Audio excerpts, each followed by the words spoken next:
샘터 가족 여러분, 안녕하십니까? 샘터지기 김덕겸 목사입니다. 오늘은 사무엘상 14장 1절부터 23절까지고요. 어제 본문에 이어서 블레셋 군대가 이스라엘을 침입해 왔을 때를 배경으로 합니다.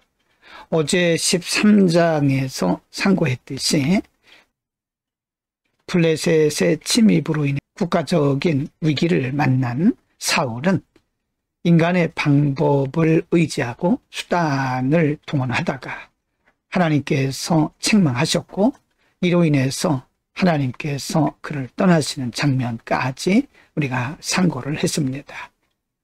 오늘 본문은 그럼에도 불구하고 지도자였던 사울이 하나님 앞에 합당하지 못하게 행했지만, 하나님이 사울의 아들 요나단을 통해서 하나님의 백성 이스라엘을 구하시는 장면을 볼 수 있습니다. 아버지 사울 왕은 하나님 보시기에 불성실했고, 그리고 불신앙적이었지만 하나님께서 준비하신 사울의 아들 요나단을 통해서 일하시는 장면입니다. 14장 1절부터 5절입니다. 1절, 하루는 사울의 아들 요나단이 자기의 무기를 든 소년에게 이르되 우리가 건너편 블레셋 사람들의 부대로 건너가자 하고 그의 아버지에게는 아뢰지 아니하였더라. 2절, 사울이 기브와 변두리 미그론에 있는 석류나무 아래에 머물렀고 함께한 백성은 600명가량이며 3절입니다. 아히야는 에봇을 입고 거기 있었으니 그는 이가봇의 형제 아히도베 아들이요 비누하스의 손자요 실로에서 여호와의 제사장이 되었던 엘리의 증손이었더라. 백성은 요나단이 간조를 알지 못하니라. 4절, 요나단이 블레셋 사람들에게로 건너가려 하는 어기 사이 이쪽에는 험한 바위가 있고 저쪽에도 험한 바위가 있는데 하나의 이름은 보세스요 하나의 이름은 세네라. 5절, 한 바위는 북쪽에서 믹마스 앞에 일어섰고 하나는 남쪽에서 게바 앞에 일어섰더라. 블레셋의 공격을 받고 국난에 처했던 이스라엘 백성들을 구하시기 위해서 사울의 아들 요나단을 일으키시는 장면입니다. 14장 6절에서 9절입니다. 6절, 요나단이 자기의 무기를 든 소년에게 이르되 우리가 이 할례받지 않은 자들에게로 건너가자. 여호와께서 우리를 위하여 일하실까 하노라. 여호와의 구원은 사람이 많고 적음에 달리지 아니하였느니라. 7절입니다. 무기를 든 자가 그에게 이르되 당신의 마음에 있는 대로 다 행하여 앞서가소서.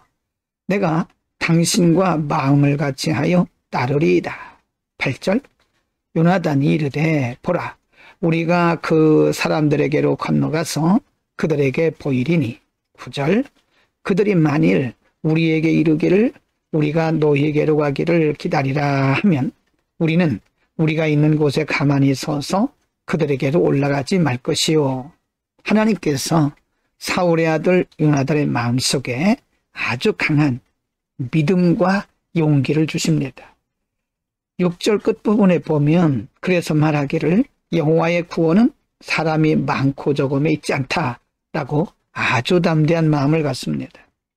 14장 10절부터 15절입니다. 이 부분에서도 역시 요나단의 그 용맹 있는 모습을 기록을 하고 있습니다. 10절, 그들이 만일 말하기를 우리에게로 올라오라 하면 우리가 올라갈 것은 여호와께서 그들을 우리 손에 넘기셨음이니 이것이 우리에게 표징이 되리라 하고 11절, 둘이 다 블레셋 사람들에게 보임에 블레셋 사람이 이르되 보라, 히브리 사람이 그들이 숨었던 구멍에서 나온다 하고 12절입니다.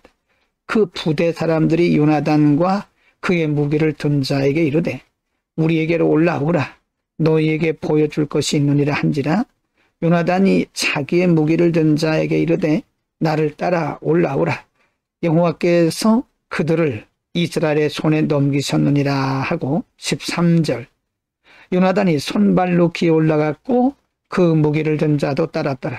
블레셋 사람들이 요나단 앞에서 엎드러짐에 무기를 든 자가 따라가며 죽었으니 14절 요나단과 그 무기를 든 자가 반나절 같이 땅 안에서 처음으로 쳐 죽인 자가 20명 가량이라. 15절 들에 있는 진영과 모든 백성들이 공포에 떨었고 부대와 노략군들도 떨었으며 땅도 진동하였으니 이는 큰 떨림이었더라. 블레셋 군대의 침입은 이스라엘 백성들에게 있어서 큰 위기였습니다. 그들과 싸운다는 것조차가 불가능한 일이었고 이로 인해서 백성들은 떨고 있었습니다.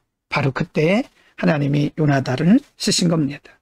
14장 16절부터 23절입니다. 글씨가 아주 작습니다. 화면 아래에 있는 말씀 보시면서 참고하시기 바랍니다. 16절 베냐민 기브아에 있는 사울의 파수꾼이 바라본즉 허다한 블레셋 사람들이 무너져 이리저리 흩어지더라. 17절 사울이 자기와 함께한 백성에게 이르되 우리에게서 누가 나갔는지 조모하여 보라 하여 조모한즉 요나단과 그의 무기를 든 자가 없어졌더라. 18절입니다. 사울이 아히야에게 이르되 하나님의 궤를 이리로 가져오라 하니 그때 하나님의 궤가 이스라엘 자손과 함께 있음이니라. 19절 사울이 제사장에게 말할 때에 블레셋 사람들의 진영에 소동이 점점 더한지라 사울이 제사장에게 이르되 내 손을 거두라 하고 20절 사울과 그와 함께한 모든 백성이 모여 전장에 가서 본즉 블레셋 사람들이 각각 칼로 자기의 동무들을 침으로 크게 혼란하였더라. 21절 전에 블레셋 사람들과 함께하던 히브리 사람이 사방에서 블레셋 사람들과 함께 진영에 들어갔더니 그들이 돌이켜 사울과 요나단과 함께한 이스라엘 사람들과 합하였고 22절입니다. 에브라임 산지에 숨었던 이스라엘 모든 사람도 블레셋 사람들이 도망함을 듣고 싸우러 나와서 그들을 추격하였더라. 23절입니다. 여호와께서 그날에 이스라엘을 구원하심으로 전쟁이 베다웬을 지나니라.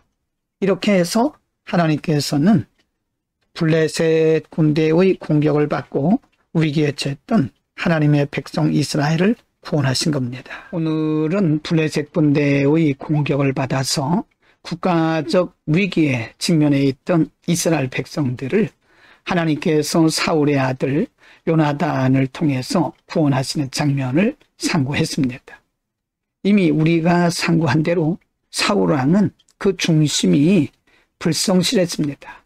처음에는 그가 성령의 충만함을 받아서 말씀 중심이었는데 시간이 가면서 그는 인간적인 방법, 자신의 생각을 앞세우다가 하나님께서 그를 기뻐하시지 않았습니다.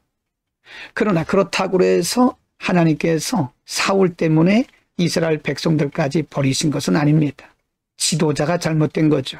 그래서 사울과 상관없이 하나님께서는 사울의 아들 요나단을 통해서 이스라엘 백성들을 위기로부터 구원하시는 장면을 볼 수 있습니다. 하나님은 이와 같이 하나님의 백성들을 사랑하시고 돌보고 계십니다. 한 사람의 잘못이 때로는 전체적인 위기를 가져올 수 있으나 하나님께서 하나님의 백성들을 그렇게 방치하시지는 않는다는 것을 우리에게 보여주고 있습니다. 오늘도 우리가 지도자들 위해서 많이 기도할 수 있기를 바랍니다. 지도자가 바로 서지 못하면 백성들이 어려움을 당하게 되죠. 기도하겠습니다. 은혜로우신 아버지, 사울의 불성실과 불신앙 때문에 일시적으로 블레셋의 공격을 받은 이스라엘 백성들이 국가적인 위기에 있었지만 하나님께서 사울 때문에 이스라엘 백성들을 방치해 두시거나 버리시지 않고 도리어 사울의 아들 요나단을 통해서 하나님의 백성들을 구원하시는 장면을 오늘 상고했습니다. 우리가 특별히 지도자들이 바로 서도록 지도자들을 위해서 기도하는 마음을 우리에게 허락하여 주옵소서. 예수 그리스도의 이름으로 기도합니다. 아멘.